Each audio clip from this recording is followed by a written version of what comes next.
बिस्मिल्लाहिर्रहमानिर्रहीम, अस्सलाम वालेकुम। मैं हूं ईसा नकवी। इस वक्त पाकिस्तान तहरीक इंसाफ जो 5 अगस्त के हवाले से तैयारियां कर रही है, उस पे आज की जो अपडेट है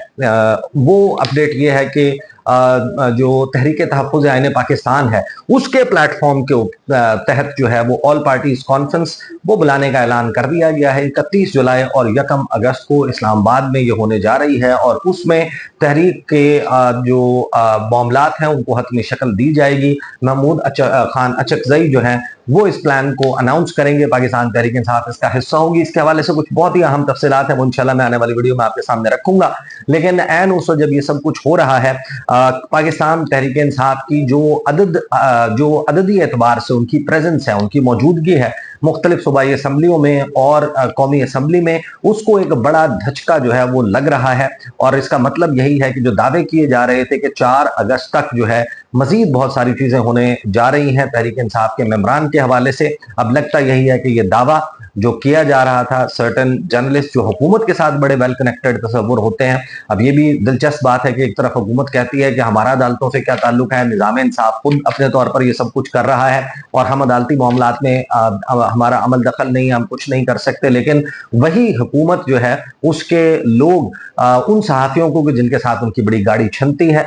उनको ये बात भी बताते हैं कि हाँ जी 4 अगस्त तक ये होने जा रहा है, और फिर वो दावा कर देते हैं मुख्तलिफ सोशल मीडिया प्लेटफॉर्म पर, और फिर वो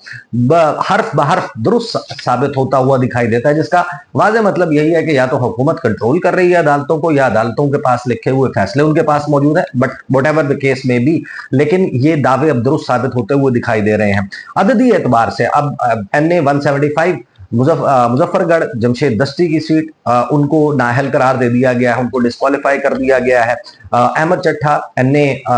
66 वजीराबाद PP 87 मियांवाली मलिक अहमद खान बच्चर, फिर मियां अजहर साहब जो हैं वो उनका इंतकाल हो गया NA 129 लाहौर। तो तहरीक इंसाफ जो है वो अददी एतबार से उसको बड़ा धचका जो है वो लगा है पार्लियामेंट में,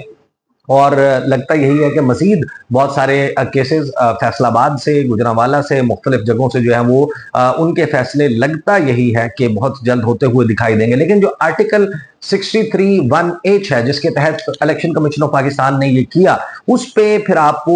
वो दोहरा रास्ता इख्तियार करते हुए दिखाई देते हैं। 63(1)H क्या कहता है कि a person shall be disqualified from being elected और चोजन एज, कि एक शख्स नाअहल होगा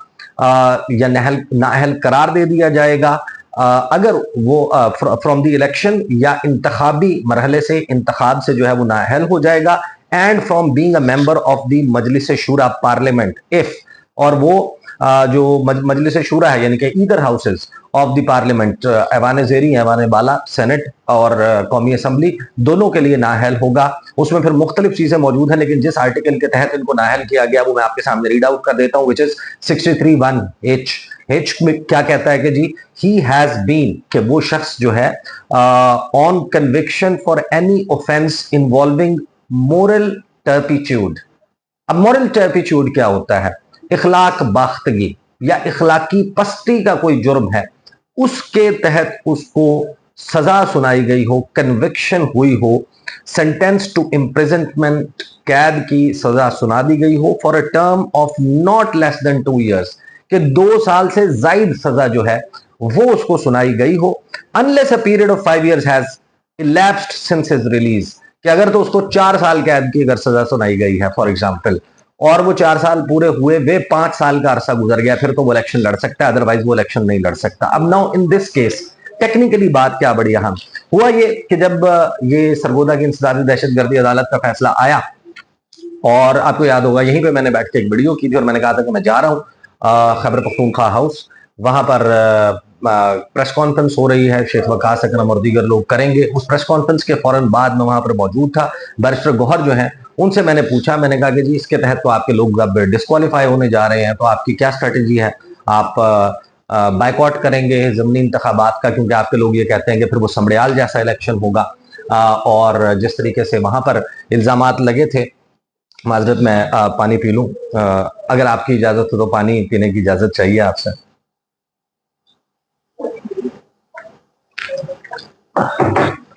तो मैंने बैरिस्टर गौहर साहब से पूछा, हम पार्किंग में मौजूद थे, कि आपके लोग डिस्क्वालीफाई होंगे, आपकी स्ट्रेटेजी क्या होगी? क्या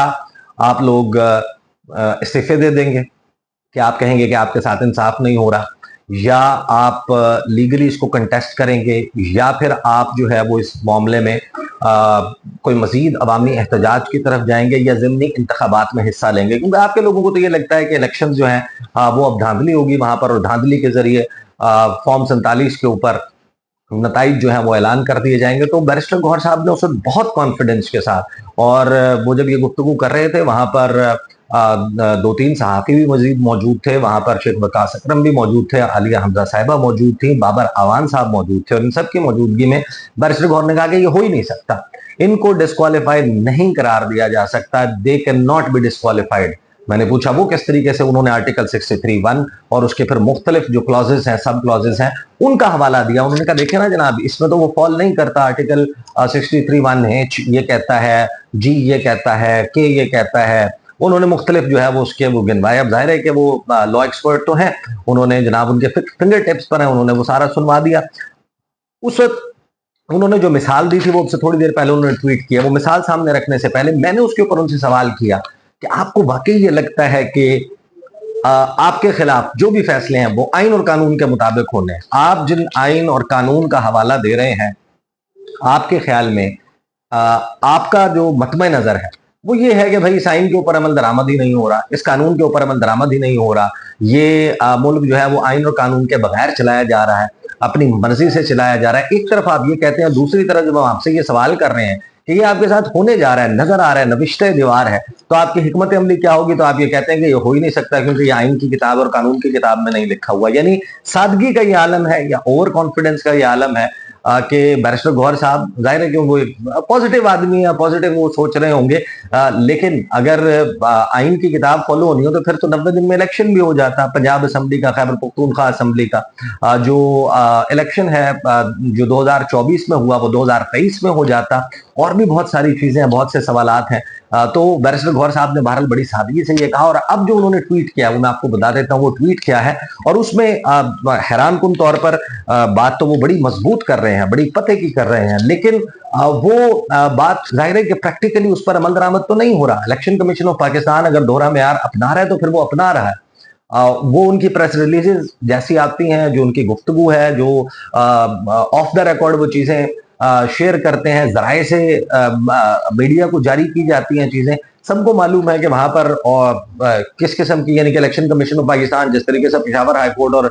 सुप्रीम कोर्ट ऑफ पाकिस्तान मखसूस नशिस्तों के केस में गया था, तो इलेक्शन कमीशन ऑफ पाकिस्तान का कंडक्ट तो सारे लोगों के सामने है। बैरिस्टर गौहर ने कहा कि दिस मस्ट स्टॉप, कि इसका खात्मा होना चाहिए, ये रुकना चाहिए, डेमोक्रेसी इज एट स्टेक, कि जमहूरियत जो है वो अभी भी, वो कहते हैं कि इज एट स्टेक, जमहूरियत अभी स्टेक पर नहीं है। जमहूरियत तो अब आप लोग ये कहते हैं पाकिस्तान के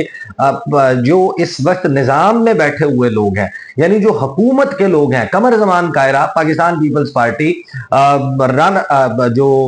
ख्वाजा आसिफ साहब हैं जो वजीर दिफा है, वो कहते हैं कि ये हाइब्रिड निजाम है, और हाइब्रिड निजाम तो बहुत अच्छा होता है। तो वो कहते हैं बैरिस्टर गौहर की जमहूरियत जो है वो दाव पर लग गई है। हम ये कहते रहे हैं कि election commission of Pakistan biased है पीटीआई की तरफ, उसका एक जो है वो बोझ है पाकिस्तान तहरीक इंसाफ से। ये जो नोटिफिकेशन है इसकी ये एक और मिसाल अब हमारे सामने आई है। उन्होंने नीचे ये नोटिफिकेशन लगाया जिसमें इनकी डिस्क्वालिफिकेशन हुई, और फिर उन्होंने कहा कि अहमद चट्ठा जो एमएनए है, मलिक अहमद बच्चर जो लीडर ऑफ अपोजिशन है पंजाब असम्बली के, उनको डी नोटिफाई किया गया है under article 63(1)H of the constitution, आइन के, विदाउट गोइंग इनटू इस अमल से पहले जो काम करने का था वो किए बगैर। और वो काम क्या था? Whether there convictions by ATC Sargodha are legally sustainable, कि क्या कानूनी बुनियादों पर ये सजाएं जो है वो बरकरार रह सकती हैं। और ये बात क्यों है कि इतना बड़ा प्रोसेस कर दें आप, अवामी नुमाइंदों को डिस्क्वालीफाई कर दें, डी सीट कर दें, और उसके बाद वो जो यानी लीगल ग्राउंड्स तो देखने हैं कि आप उनको डिस्क्वालीफाई कर दें, फिर आप वहां पर ज़िमनी इंतखाबात जो है वो ऐलान कर दें, कौमी खजाने से करोड़ों रुपए के लगाकर वो इलेक्शन हो, इतनी बड़ी एक्सरसाइज हो, उस इलाके में छुट्टी हो, उसके सिक्योरिटी के इंतजाम हो, इलेक्शन कमीशन का हमला हो, बैलेट पेपर्स की छपाई हो, उस पूरे प्रोसेस से गुजरे, फिर आप वहां पर नया इलेक्शन करवाएं, वो बंदा भी डिस्यूट हो जाए और पता चले कि 2-4 महीने 6 महीने के बाद वो इल्जाम ही दुरुस्त साबित नहीं हुए, या वो जो जिस पे सजा सुनाई गई है वो लीगल ग्राउंड्स जो है वो ऐसे चैलेंज हुए कि वो नॉकडाउन हो गए हाई कोर्ट से। उन्होंने सस्टेन नहीं किया, तो उस प्रोसेस को तो कर लें।